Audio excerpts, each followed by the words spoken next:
Hello नमस्कार मंडळी, gossip गर्लच्या आजच्या नवीन पॉडकास्टमध्ये पुन्हा एकदा तुम्हा सर्वांचं खूप खूप आणि मनापासून स्वागत आहे. तर आजचा वीकेंडचा वार थोडासा वेगळ्या कॅरेक्टरवर असणार आहे. क्विक आणि झटपट पटापट पॉडकास्ट असणार आहे, कारण मला वाटलं की आज ह्याच्यावरती करणं खूप खूप जरुरी आहे, अत्यंत जरुरी आहे. ह्याचे बरेचसे व्हिडिओ आले आणि त्याच्याबद्दल बोलायचं राहून गेलं. आणि काय तेच तेच ह्याचं पण तेच आहे, कॅमेरा मागे राहून आणि तेच आता एक कॉन्टेंट बनवून झालं आहे. आता तेच तिचं दिवस संपत आले तर दुसरं बाहेर काढलं आहे ह्याने, आणि पंचवार्षिक योजना, आणि आता सध्या तेच कॉन्टेंट आहे. मुळात तर ह्याने आपल्या चॅनलचं नावच बदलून टाकायला पाहिजे, कारण ना त्या चॅनलमध्ये काही कॉर्नर आहे आणि नाही त्या चॅनलमध्ये ती मायना आहे. हाच असतो मोस्टली, आणि तो योम योम योम योम असतो, नाहीतर मग वेट्ट्याचे असतात. म्हणजे वेट्टाचे फोकस असतो ना या गोष्टीवर, वेट्टाच्या, ते दिसत असतात. तर असं काहीतरी, म्हणजे असं वेगळं नाव ह्याने काहीतरी दिलं पाहिजे रादर दॅन मैनाचं नाव, कारण मैनाचं आता काहीच उरलेलं नाही आहे. सगळीकडे भलतीकडेच याचा फोकस आहे. सो तुम्हाला कळलंच असेल आजचं पॉडकास्ट कोणावर असणार आहे. तर आजचं पॉडकास्ट असणार आहे बाय ग बाय ग बाय ग बाय ग अगं बाई अगं बाई अगं बाई कौरववार.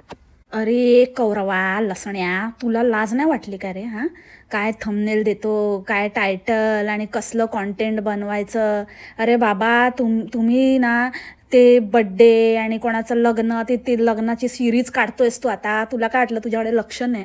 हां, फालतू व्हिडिओ नुसता, बायल्या काम नाही धंदे. बायकांमध्ये बघा तेव्हा फिरत असतो, कोणाचा हनीमून इमॅजिन करतो, कोण कसं उतरेल पहिल्या रात्रीनंतर, कुठचे चप्पल घालेल, हे सगळं हा इमॅजिन करतो. अरे तूच जा ना तिथे, जा शूट कर, कॅमेरा लाव, तेवढंच बाकी आता. सॉलिड व्हायरल होशील तू पण आणि तुझी ती साली पण, दोघं पण. आणि काय पाहिजे तुम्हाला आयुष्यात? फक्त पैसाच महत्त्वाचा आहे ना. हे सगळं बघत असून सुद्धा मी काही बोलली नाही. म्हटलं जाऊ दे, याच्या पकावला ना, याला लक्षात, आणि याचे अंडे तर नेक्स्ट लेवल आहे, त्यांना सांगून पण काही उपयोगच नाही आहे. म्हणून म्हटलं कशाला एनर्जी वेस्ट करायची, काय अति केलं तर बघू. तसा पण हा अतिच आहे, ह्याची तर मातीच होणार आहे. हा माती काय, माती मोल पण नाही आहे हा. अशी ह्याची ना होणार आहे चांगलीच एकदा, फार उडतोय. तर आता काय, आज बघितलं तर श्राद्ध घेऊन आलाय, त्याच्यावरूनच माझी सटकली ना अशी. आणि त्याच्यानंतर तो व्हिडिओ बघून तर आणि सटकली, जे काही बोललाय, जी बकलोडगिरी गेली आहे ना त्या व्हिडिओमध्ये. अरे कसं ना, हा माणूस जर माझ्या फॅमिलीमधला असता आणि ह्याने जर असले चाळे केले असते ना, कॅमेरा सकट फोडला असता मी याला. सिरियसली सांगते मी, ऑन अ सिरियस नोट, मी कॅमेरा सकट फोडला असता. त्यावेळेला लक्षात नसतं आलं, कारण आपण त्यावेळेला दुःखात असतो, आपल्या ह्याच्यात असतो, जे की याचे फॅमिली मेंबर्स नाही आहे. सगळं नौटंकी, सगळं कॅमेरासाठी आणि त्या थंबनेलसाठी. नंतर तर सगळे नॉर्मल होते, चांगले चापत होते, ऑर्डर करत होते, लग्नाची तयारी करत होते, सगळं जोरात चाललेलं आहे. काय नाही, कोणाला काही फरक पडत नाही. पण ही जी नौटंकी आहे ना, ये तो नाही चलेगी बॉस. जे जेन्युइन असतात ना, त्यांनी हे चालूच दिलं नसतं. ज्या लेवलचे हा थिल्लर चाळे करतो ना, अरे हा कसला जावई, याला ना, याचं अशा जावयाला ना गोणीत भरून धुतला पाहिजे, असला आहे हा, या लायकीचा माणूस आहे. काय करतो, कुठला व्हिडिओ टाकतो, काय थंबनेल लावतो, कुठलं कॉन्टेंट छापतो, याला कॉन्टेंट शिवाय दुसरं काही दिसत नाही. जा ना, जा ना, घरदार नाही तुला, जा ना, निघ ना. आईला सांगतोस ना, बसवून देतो गाडीत, आणि आई नीट जा, व्यवस्थित जा. त्यापेक्षा तू पण जा ना, त्या गाडीत बसून जा ना, नुसता लोंबत असतो मोठा.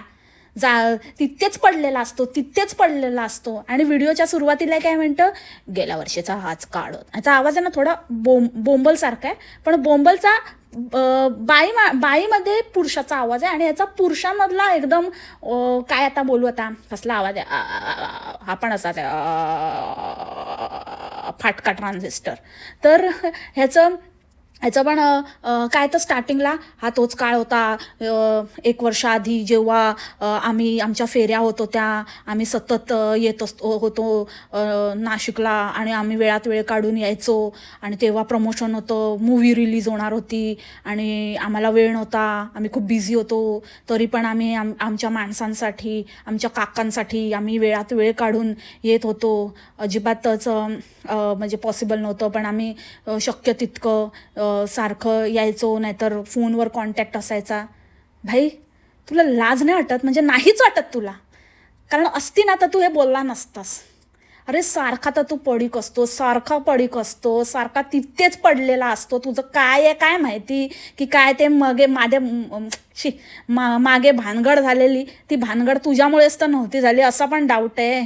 काय सारखा त्या वहिनीला दाखवत असतो का तिला बघायला जातो का काय करायला जातो माहिती नाही, पण तू असतोच तिथे पडीक. आणि तरी तू तोंड उचकटून बोलतो की तू वेळात वेळ काढून जायचा, तुला वेळात वेळ काढून जायला असं कुठलं काम असतं रे? कुठलं काम असतं? फुकट्या कुठचा बघावा तेव्हा त्या मुलीला काहीतरी रोल बिल मिळाला की तेवढंच काहीतरी कमाईचं साधन, नाहीतर इकडे तिकडे फिरतच असतो काम धंदे नसलेला माणूस. आणि म्हणे मी वेळात वेळ काढून जायचं. कसलं काय वेळ काढायचा? आणि काय आता काय आहे? आता काय काम आहे तुझं? तेव्हा आता ते आजारी होते तेव्हा वेळात वेळ काढायला लागायचा तुला. आता तर फ्री आहेस ना, फ्री आहेस तर मग कर ना कामं. हा आता कर ना तुझी कामं. आता कशाला पडीक असतो? आता कोण तिकडे तडमडलंय की कळमडलंय की तुझी गरज लागते? आता कशाला जातो? आता झालं ना तुझं काम, तू तिथे कशाला आलेला? श्राद्धाला आलेला, आदल्या दिवशीच येऊन बसलास, झालं ना दुसऱ्या दिवशी मग निकलल्याने का ना पडलाय तिथेच तरी बघत. वेट्टा कुठे माझी वेट्टा कुठे? कशी दिसते? मागून दाखवू की पुढून दाखवू? तिला लोंबकळत असतो. ठेव ना तिला तिथे, जा ना, तुला घरदार नाही आहे का? जा ना, निकल ना. नुसता तिथेच टपलेला होता, कॅमेरा मारून उभा होता. आणि काय तर म्हणे मैनाने काजू सोडले होते. काजू खरंच मला कळत नाही मैनाला कुठून एवढी अक्कल आली, आणि खरंच तिला कुठून एवढं डोकं चालतं तिचं, कुठून एवढी बुद्धी आहे, एवढ्या लहान वयात तिला हे सगळं कसं समजतं, आम्ही तर तिला सांगितलं पण नाही. आणि आता ती त्याचं हे करते, उद्यापन करते. काय ते उद्यापनच काय म्हणतात ना ते, म्हणजे परत आता ती खायला चालू करणार आहे काजू. काजू सोडलं? तुला माहितीच नव्हतं? आणि काय एवढ्या लहान वयात? आता ना सगळ्या प्रश्नाची उत्तरं देते तुला मी. पहिले थांब आधी. एक तर ती तिथे बसले ना ॲक्टिंग करते, तिच्या चेहऱ्यावर स्माईल आहे. काय जोक आहे तर काय मस्करी आहे का? कोणाच्या श्राद्धाला जे आपण सोडलेलं आता परत म्हणजे हे करतोय तर त्याची पूजा चालली आहे तर तिथे काय मस्करी आहे? हां, हसायचं काय त्याच्यामध्ये? ती स्माईल करते, ते सगळं करते. तिला माहिती आहे आपला लोमत्या बाप तिकडून कॅमेरा मारतोय, आपलं शूट घेतोय. तर ॲक्टिंगमध्ये पण फेल आहे ती, फेल.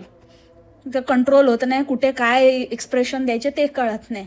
त्याच्यामुळे ना तिला तू कामाला लावले, तू धंद्याला लावले आहे, त्याच्यामुळे ती त्याच्यामध्ये आहे. नाही तर ते पण झालं नसतं. तुझ्या बायकोचे हे जास्त स्वप्न होती ना, तिला कोणी उभं नाही केलं फुरगण्याच्या माधुरीला, तर हिला लावली कामाला.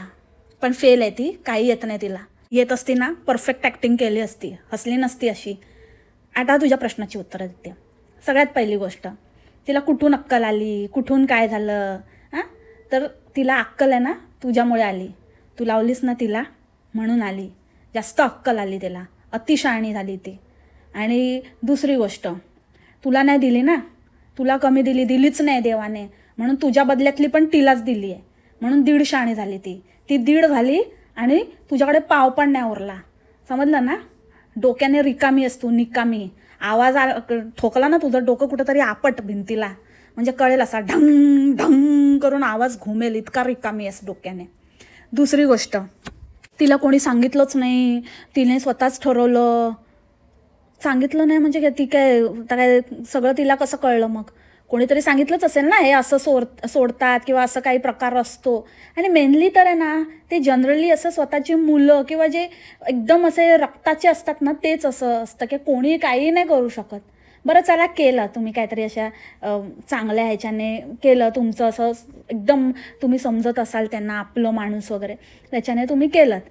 पण एवढ्या लहान मुलीला, म्हणजे जी फक्त वयाने लहान आहे, बाकी तर अंगापिंडाने मजबूत आहे, डोक्याने पण एकदम मजबूत आहे, तर त्याच्यामुळे डोक्याने म्हणजे तशी नाही असं अशी फालतूगिरी करण्यामध्ये, तर त्याच्यामुळे ते काही वेगळं सांगायला नको. तर तिला काय ह्या गोष्टी सांगितल्याशिवाय तर कळलेल्या नाही आहेत, तर हे तूच सांगितलं आहे, ही नौटंकी. तिसरी गोष्ट, काजू कोण सोडतं? काजू सोडले म्हणे, काजू काय रोज रोज काजू खाते? हां, का पावशर देतोस तिला चकणा म्हणून काजू खायला? काय म्हणजे आता काय बोलावं ना माणसाने? काहीतरी बोलायचं, काहीतरी ठरवायचं, काहीतरी तरी ते हाड जिभेला तुझ्या काही नाही आहे, हाड बिलकुल नाही आहे. आपलं उचलायचं आणि लावायचं, लोमत्याची जीभ लोमत्याच सारखी अशीच आहे. काय नाही त्याला, कुठेही वळते आपली, काहीही बडबड करतो, उचलतो आणि लावतो टाळ्याला. हद्द आहे यार. आता काय करणार मग? किलोभर काजू आणून देणार तिला खायला की किती काय काजू कतली आणून देणार? म्हणजे काहीही बोलायचं, काहीही सोडायचं. अरे आपण जे रोजच्या दैनंदिन जीवनामध्ये जे खातो किंवा आपण अगदी आपली प्रिय गोष्ट, सॅक्रिफाईस असतं ते, सॅक्रिफाईस. काजू काय आहे? हां, काजू. म्हणजे उद्या मी असं म्हणेल की मी अंजीर सोडलं खायचं. कारण मी अंजीर असं पण कधीतरीच खाते, मला आवडतं पण खूप आवडतं अंजीर, सुकलेलं अंजीर. पण तसं पण मी ते कधीतरीच खाते. ते सोडलं तर कुठलं मोठं काम केलं? काजू सोडले म्हणे. हे काजू तू ना खजूर आहे, खजूर. समजलं ना? खजूर कुठला? खजवा. गबस. तू काय सोडलंस ते सांग. सगळ्यांचं सांगत होता, ह्याने हे सोडलं, त्याने तेच नाही. काय सोडलं ते नव्हता सांगत, पण सांगत होता की ह्याने पण सोडलं, त्याने पण सोडलं, तिने पण सोडलं, आमची सगळी फॅमिली. आणि तू काय सोडलं? अरे तू ना कधीतरी तो कॅमेरा सोड. त्या काकांना कॅमेरा आवडायचा का? हां, एक असं पण असतं की त्या व्यक्तीला काय जे आवडायचं ना ते आपण सोडायचं असतं. तसा पण एक ऑप्शन असतो. एकतर स्वतःला आवडतं ते, किंवा त्या व्यक्तीला जे आवडायचं. त्यांना कॅमेरा बिमेरा आवडायचा का? तुला आवडतो ना कॅमेरा, मग तू काकांसाठी ना तो कॅमेरा हातात, तो मोबाईल, ते शूट करणं ना, ते सोडायला पाहिजे होतं. आता कधी काय होईल ना तर तू सगळ्यात पहिले ना तेच सोड. कोणाचं काय झालं ना असं बोलू नये रे, पण तुझ्यासारख्या माणसाला ना काय, आता मी काय बोलू? म्हणजे तेच आहे की ना, तेच आहे. त्याच्याने तरी थोडंसं ना आम्हाला शांती, आमच्या डोक्याला ना शांती मिळेल. जाशील जरा तोंड घेऊन कुठेतरी. ते पण नाही, ते पण कोणाला तरी लावेल, त्या कुठल्या तरी, तो आहे ना दुसरा भकाश, त्या भकाशला पकडायला लावेल कॅमेरा. सोडणार नाही हा. एक नंबरचा चिंगूट आणि एक नंबरचा चिकळगम माशी आहे हा. त्या रडणाऱ्या बायकांना कॅप्चर करत बसला तिथे कॅमेरा लावून. ते रडतायत तर ते दाखवतोय फोकस मारून मारून. कसे रे, ह्याला कसे ते घरचे टॉलरेट करतात आणि कसं, मला काय समजतच नाही. आणि काही असंबद्ध बडबडत होता. असंबद्ध. हा एक नेक्स्ट लेवलचा पाला खातो वाटतं. ह्याला त्या दोघांच्यामुळे ना मिळत नाही वाटतं खायला. त्याच्यामुळे हा भैसटलाय, सरवरलाय फुल. एकदम काय पण करत असतं. वेट्टा कुठे हापापल्याला असतो नुसता. म्हणजे ना काय नाही, ह्या लोकांनी ना माझ्यावर अशी वेळ आणली ना मंडळी, खरंच. काय बोलू आणि काय नको असं होतं मला कधी कधी. काय तर म्हणे की काका काय बँड ठरवायचे, लोकांच्या लग्नातला जेवण काय आहे तर ते बघायचे आणि हे सगळं करायचे. आता त्यांच्या मुलीचं ठरवायला कोणच नाही, त्यांच्या मुलीचं असं झालंय. हे आता काय होणार? आता आम्हाला त्यांची आठवण येते, ते असं करायचे तसं करायचे. बँड ठरवायच्या लग्नातला, कोणता बँड असणार आहे. हो का? म्हणून तू आता काय त्यांचा वाजवतोय का बँड? तत्तारा तत्तारा तत्तारा तत्तारा. तू उभा राहा गळ्यात ढोल घेऊन त्यांच्या मुलीच्या लग्नात. म्हणजे मानला तुला. काय बडबडत असतो, बँड ठरवायचे म्हणे, बँड ठरवायचे. तू आहेस ना मोठा, तू वाजव ना त्यांच्या मुलीचा बँड, म्हणते मी. वाजव, मोठा घरचा जावई. तसं तर तू रुदालीचं काम पण करू शकतो, ते पण तुला एकदम शोभून दिसेल. एकदम सॉलिड असा घे एक, असा मस्त मस्त होईल तुझा धंदा. काय तर ते व्हॉइस ओव्हर देताना फक्त तेवढ्याच पॅच पुरता असा ओढत होता, आवाज काढत होता. भाई शेंबड्या नको ओढूस. आणि सर्दी झाली आहे ना तर रुमाल घेऊन पुस. उगाच आवाज नको काढू खोटे. लोकांना दाखवायला जातो की मला किती दुःख झालंय, मग लोक कमेंट करणार अंडे की कौरव दादा तू इमोशनल होत होता ना, मला आवाज आला तो चा. अरे कोणाला येडा बनवतो पूर्ण व्हिडिओमध्ये, नंतर मागे पुढे अजिबात तुझा आवाज नाही. आणि तेवढ्या पुरतं तेवढं बोलताना आठवण येते. कशाला? तलट हट. असं ओढून ना ह्याला ना, असं ओढून असा लांब केला पाहिजे ना, जास्त होतं याचं ॲक्टिंग फालतू कुठचा. परत त्या मैनेकडे कॅमेरा घेऊन ती खेळते बघा कशी, आणि बघा तिला अजिबात लक्षातच नाही आहे, ती आपली समरसून गेली आहे तर तिचा बड्डे, आणि तिला आम्ही बोललो की आज नाही होणार. तिने एकही वेळेला विचारलं नाही की का नाही होणार वगैरे. आणि ती इतकी मोठी झाली आहे, आणि ती असं म्हणजे उंचीने वगैरे पण अशी मोठी झाली आहे, दिसायला पण मोठी झाली आहे. हो का? तुला आत्ता रिअलाईज झालं? Happy realisation. हां. अरे काय नाही राहिलंय. जेव्हा मी तर तिला 10 वर्षाची समजत होती. तू तर बोलला ना आता की ती आता 9 वर्षाची, तेव्हा मला ते ऐकून मला आश्चर्याचा धक्का बसलाय. एवढी मोठी झाली आहे ती, एवढं मोठं केलंय, आणि 1-2 वर्षात तर पार बाईच होईल, आणि त्याची तयारी तू सुरू केली आहेस. आणि तेच तू आता ते एम्फसाईज करायला बघतोयस की आता तिला चाइल्ड रोल नका देऊ, आता तिला मोठे रोल द्या, मोठीचे रोल द्या, मोठ्या बाईचे रोल द्या, हां, मोठ्या मुलीचे रोल द्या. बाई नाही, अगदीच मुलीचे रोल द्या. म्हणजे मग मोठी कमाई होईल माझी. तू कमाईचं ना सगळं कळतं मला, आडून काय बोलतोस ते. लाज नाही वाटत स्वतःच्याच मुलीला असं बोलताना? आता मोठी वाटते आणि मोठी झाली आणि हे झाली आहे. लोक बोलतात ते बोलतात, पण तूच एक बापच असा असल्यावर आणि लोकांची गरजच काय? खरंच यार, काय नशीब घेऊन आले त्यांची मुलं आणि काय होणार आहे यांचं आणि कसं होणार आहे ना. खरंच असं ज्याचं त्याला आपल्याला काय असंच बोलायचं, सगळं बोलायचं, नंतर बोलायचं आपल्याला काय, अपने को क्या करना है, सब कुछ करना है भाई, अपने को करना है क्योंकि हमें फरक पडता है. आणि त्यावरून आठवलं मला हे हमें फरक पडताय वरून, तर मी ते लास्ट टाइम बोलली होती ना की ते लहान मुलांचं अकाउंट आणि हे सगळं म्हणजे आपल्या खासदारच आहेत ना माननीय सुधा मूर्तीजी, त्यांनी जे काही प्रस्ताव मांडलाय तर त्याबाबत. आणि त्याच्यानंतर म्हणजे हे बघते तर आता या दोघांचेही अकाउंट उडालेले आहेत इन्स्टावरनं, मैनाचं पण आणि योमचं पण. आता ते काय झालं आहे ते मला माहिती नाही, पण खरंच जर उडाले असतील आणि खरंच जर ही एक स्टेप उचलली असेल गव्हर्नमेंटने किंवा सोशल मीडिया चॅनल्सने किंवा जे पण आहेत आपलं इंस्टाग्राम, फेसबुक आणि ह्याच्यावरती हे जर स्ट्रिक्ट करणार असतील तर खरंच खूप चांगलं आहे एक पाऊल प्रगतीकडे आणि स्वच्छ आणि सुंदर भारताकडे. तर हे नक्कीच चांगलं होईल. पण बघूया आता काय झालं आहे ते. अजून ह्याने काही तोंड उघडलेलं नाही आहे, त्याच्या बाबतीत काही वाच्यता केलेली नाही आहे. असं तर होऊ शकत नाही की ह्याला माहिती नाही आहे, कारण बड्डे होता तर विशेस आणि हे तेसाठी पोस्टसाठी तर हा गेलाच असेल बघायला. पण काय सीन झालं आहे ते अजून कन्फर्म नाही आहे आणि अजून हाही काही बोललेला नाही आहे. अंड्यांना पण काय पडलेली नाही आहे किंवा हा कॉमेंट डिलीट पण करत असेल. तर बघूया, let's wait and watch. But I am hoping की अशी काहीतरी पॉलिसी. पण ह्या पॉलिसीतनं पण ना हे लोक मार्ग काढतील. काय माहिती आहे की मुलांचे अकाउंट बंद होतील पण मग हे ह्यांच्या अकाउंटवर मुलांचे व्हिडिओ पोस्ट करतील. सो बेसिकली व्हिडिओ टाकण्यास किंवा ते व्हिडिओ ज्याच्यामध्ये मुलं आहेत असे व्हिडिओज डिमॉनिटाईज झाले पाहिजेत, त्याचं मॉनिटायझेशन बंद केलं पाहिजे. मग ते त्या पॅरेंट्सने टाकलेले असू देत किंवा कोणीही टाकलेले असू दे.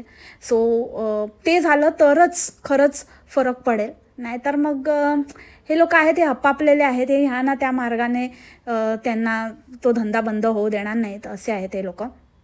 सो हा पण एक बालकामगारांचाच प्रकार आहे आणि ह्याच्याकडे गव्हर्नमेंटने खरंच एकदम सिरियसली लक्ष दिलं पाहिजे.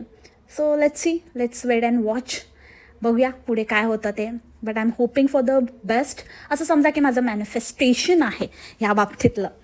सो आजचा कौरवबद्दलचा पॉडकास्ट इतकाच होता, जास्त मोठा नाही केला, असंच क्विक पॉडकास्ट केला कारण मला खूपच चीड आली होती खरंच. अशा गोष्टीचं कॉन्टेंट बनवू नका. ही गोष्ट तुम्ही असंच 2 मिनटासाठी असं फक्त तुम्ही सांगू शकता की बाबा असं असा आज तो दिवस आहे आणि आज आम्ही म्हणून ह्यासाठी तिथे आलो आहोत आणि एखादा फोटो किंवा काहीतरी असं दाखवलं तरी ठीक आहे. पण अख्खाचा अख्खा व्हिडिओ छापणं आणि ते सुद्धा मॉनिटायझेशन ऑन करून is the worst thing a sensible man can do. So definitely हे अजिबातच चांगलं नाही आहे. पण गुड फॉर नथिंग लोकांकडनं अजून काय अपेक्षा ना. सो ते हेच करणार. एनिवेज आजच्यासाठी इतकंच होतं. आय होप तुम्हाला आजचं पॉडकास्ट आवडलं असेल. भेटू आपण लवकरच नवीन पॉडकास्टमध्ये. तोपर्यंत तुम्ही खा प्या मस्त राहा आणि स्वस्थ राहा. Take care. Bye bye. मास्सलामा. Happy weekend to all.